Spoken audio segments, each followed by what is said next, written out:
네, 국내 증시 변동성이 상당합니다. 오늘 특히나 코스피가 이 시각 현재 낙폭을 확대를 하고 있는데 시장에 대해서 좀 더 자세한 도움 말씀 들어보겠습니다.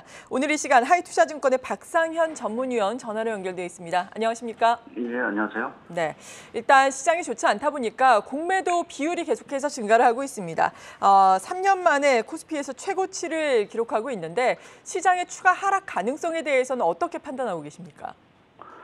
예, 말씀하신 대로 미국 증시도 그렇고 국내 증시도 그렇고 사실 좀 변동성 자체가 상당히 확대되는 부분에 있어서는 아무래도 이제 여러 가지 불확실성에 대한 리스크 자체가 제대로 이제 해소가 오히려 되지 않고 있는 상황으로 좀 판단을 하고 있고요. 특히 이제 겨울철 또 내년 초까지 경기에 대한 흐름이라든지 또 최근에 들어와서는 각종 신용과 관련된 이러한 리스크 자체가 상당히 좀 부각이 되고 있다라는 부분 자체가 아무래도 좀 국내 증시의 변동성 자체를 상당 부분 높이고 있다라고 좀 봐야 될 것 같고요.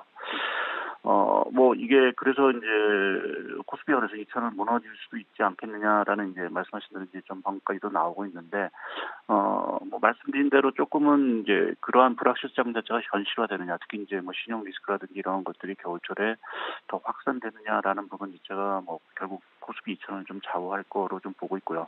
다만 최근에 여러 가지 국내 정책이라든지 최근에 우리가 영국 사례에서도 보듯이 이제 정부가 또는 중앙은행 자체가 금융시장이 혼란하면 결국 이제 다시 좀 시장에 진입을 하는 이러한 모습을 좀 보이고 있기 때문에 극단적인 어떤 그 경기 침체라든지 또 신용 불안이 나오지 않는다라고 하면 그래도 한 2천 선 자체는 좀 방어하지 않겠느냐라는 좀 생각을 하고 있습니다. 네, 이런 가운데 한국거래소가 다음 주부터 강화된 공매도 과열 종목 지정 제도를 시행한다고 하는데 이 부분이 시장의 하방 경직을 좀 강화해 줄 수 있을까요? 예, 아무래도 좀 그 공매도와 관련된 규제 자체가 좀 강화된다라는 부분에서는 아무래도 좀 시장의 좀 하방 경직성을 좀 높여줄 수 있을 거로 좀 보고 있긴 하지만 영향은 사실은 좀 제한이 적일 수밖에 없을 거로 같습니다. 특히 이제 우리나라가 선진국 지수의 편입을 위해서 공매도라든 이러한 제도 자체를 완전히 없애기는 사실은 조금 어려운 부분도 있기 때문에 공매도 자체가 마냥 폐기된다 이러한 어떤 극단적인 상황이 아니고 저는 공매도와 관련된 어떤 규제 강화로 인해서 시장의 어떤 하방 자체가 탄탄해진다라고 좀 말씀드리기 조금 어려운 부분들이 있습니다. 근데 최근에 공매도도 공매도지만 정부가 이제 금융시장 최근에 이제 변동성도 상당히 커지고 특히 이제 채권 시장에서 여러 가지 지금 안 좋은 소식이 나오면서 증한 펀드라든지 또 채권 펀드라든지 이러한 것들을 이제 다음 달부터 이제 내놓겠다라는 어떤 얘기를 좀 하고 있는 상황들이기 때문에 오히려 그러한 그 증권 안정 펀드라든지 채한 펀드 이러한 것들이 조금 시장의 좀 안정성을 좀 더 하방 경직성을 좀 강화시켜 줄 수 있는 요인이 되지 않을까라는 좀 기대를 좀 해볼 수 있을 것 같습니다. 네, 그리고 사실 준비된 내용은 아닌데 제가 너무 궁금해서 중국과 관련된 내용 좀 여쭤보겠습니다. 지금 당대회가 열리고 있는 중국에서는 경제지표 발표가 지연되고 있는데 특히나 물가에 큰 영향을 미치는 돼지고기 값이 최근 들어서 40% 폭등했다는 이야기도 나오고 있고 그리고 위안화 가치도 지금 금융위기 이후에 최저치를 기록하고 있지 않겠습니까? 예, 예. 중국발 리스크가 우리나라에 미칠 영향은 어떻게 보십니까? 예, 중국 리스크 자체가 결국 뭔가 더 불안한 모습을 보인다면 당연히 국내 경기라든지 증시에는 영향을 미치겠죠. 아무래도 우리나라 전체 수출의 30% 이상을 차지하는 게 사실은 중국, 홍콩을 포함한 어떤 모습들이기 때문에 그렇게 보면 중국의 경기 흐름 또 이러한 것들이 더 악화된다라고 하면 또 이번 당대 이후에도 불구하고 중국이 지금 제로 코로나 방역 정책 자체를 상당히 좀 강화하고 있는 모습은 앞으로 중국 경기의 반등에 대해서 저희가 당분간은 좀 기대하기 좀 어렵다라는 거로 판단을 하고 있고요. 그러한 상황에서 말씀하신 어떤 돼지고기 가격으로 인한 물가 불안이라든지 이러한 또 부동산 경기에 대한 저희가 그냥 계속해서 이제 신용 리스크를 좀 말씀을 드리고 있는데 그러한 것들이 현실화된다라고 하면 당연히 중국의 경기 자체가 상당히 저성장 흐름으로는 갈 수 있고요. 그것이 국내 증시에는 상당히 좀 부정적인 영향을 미칠 수 있을 것 같습니다. 특히 그 중국 상황도 중국 상황이지만 최근에 조금 우려되는 부분 자체는 사실은 홍콩 상황들인 것 같습니다. 홍콩 증시 자체가 본토 증시에 비해서 사실 좀 하락 자체가 상당히 좀 커지고 있는 상황들이고요. 또 홍콩 달러 같은 경우는 이제 달러 패그제를 이제 실시하고 있기 때문에 이제 밴드에 사실 묶여 있긴 하지만 그 홍콩 달러 자체를 방어하기 위해서 지금 홍콩 정부에서 외환 보유액을 상당히 많은 액을 좀 소모를 좀 하고 있는 상황들입니다. 그래서 전체적으로 홍콩 시장에 대한 불안 자체가 좀 계속 가중되고 있다라는 부분 자체는 환율뿐만 아니라 그것이 전반적인 아시아 시장의 새로운 어떤 그 신용에 대한 우려 이러한 것들을 좀 키울 수 있다라는 측면에서 보게 되면 뭐 미국의 금리 인상 사이클 자체도 상당히 중요하지만 홍콩, 중국 이쪽의 경기 불은이나 금융시장의 어떤 그 추이 이러한 부분은 당분간 좀 지켜봐야 되는 부분으로 좀 보고 있습니다. 네. 그리고 사실 일본도 좀 궁금하거든요. 일본도 지금 재무상이 긴박감 가지고 외환시장 면밀히 관찰을 하고 있다라고 오늘 아침에도 또 이야기를 한 것이 전해지고 있기도 한데 달러 엔이 지금 149엔대, 뭐 150엔대를 앞두고 있는 상황입니다. 이런 가운데 일본은 다른 나라들과는 다르게 또 양적 완화 조치 계속해서 하고 있는 상황인데 일본 리스크가 불거질 가능성은 어떻게 보십니까? 예, 지금 엔화 환율 뭐 30년 만에 지금 최저치로 사실 떨어지고요. 근데 뭐 네.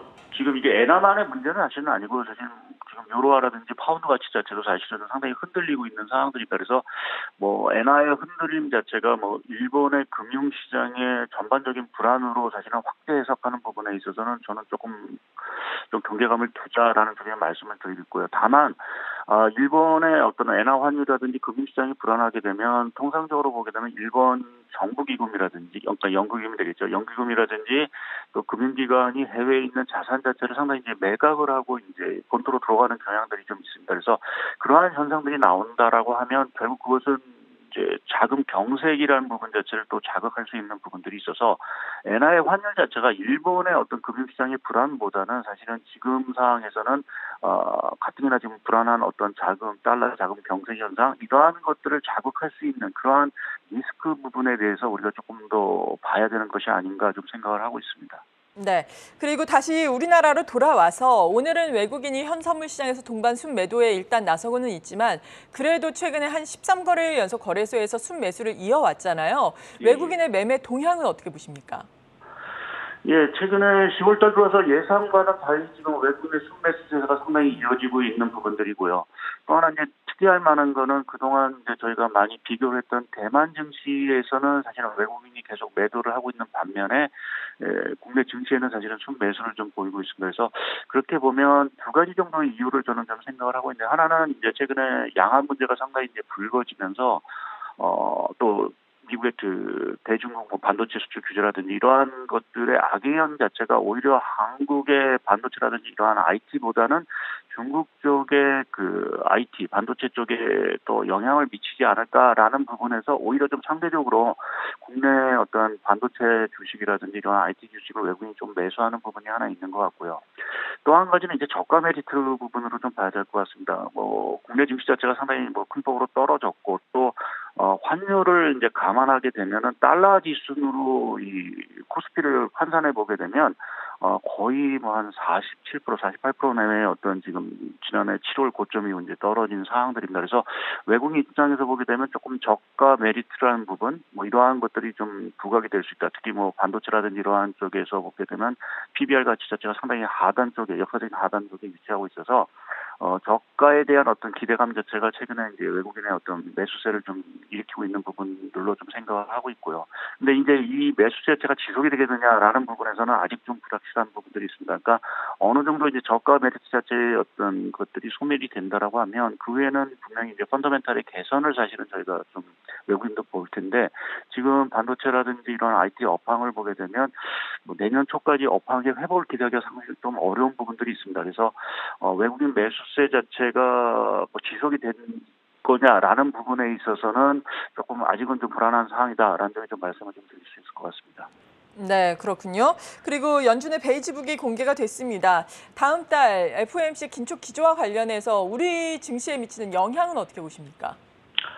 예, 뭐 FMC 11월 FMC에서 75bp 인상은 사실은 기정사실로 받아들이고 있기 때문에 11월 결과 자체는 사실은 그렇게 영향이 크지는 않을 것 같습니다. 이제 문제 자체는 이제 12월 2월이 되겠죠. 2월 초에 열릴 FMC 회의에 금리 인상 스텝 자체가 어떻게 될 거냐라는 부분에 그것이 이제 11월 FMC에서 뭐 파월 의장의 기자회견이라든지 예, 이러한 것들을 통해서 이제 확인이 될 텐데 아마 그 부분이 상당 부분 영향을 주지 않을까라는 좀 생각을 하고 있습니다. 근데 최근에 뭐 베이지북도 보게 되면 최근에 이제 미국 경기의 둔화에 대한 얘기들이 사실은 좀 많이 나오고 있고요. 또 계속 말씀드리지만 미국도 뭐 여러 가지 좀 주택 경기의 어떤 부진 자체가 상당히 이제 본격화되는, 그것이 결국 이제 부실에 대한 어떤 리스크 자체를 상당히 키울 수도 있는 부분들이 있어서 연준 인사들의 발언 자체가 조금은 최근에 조금 톤다운이 되는, 물론 이제 사람마다 조금 다르긴 하지만 그동안 그런 일관성 있게 사실은 매파적으로 얘기했던 그 연준 인사들의 어떤 공격적인 금리 인상에 대한 기조 자체가 다소는 좀 엇갈리는 모습들을 좀 보이고 있습니다. 그래서 11월 FOMC 이후에 사실은 이제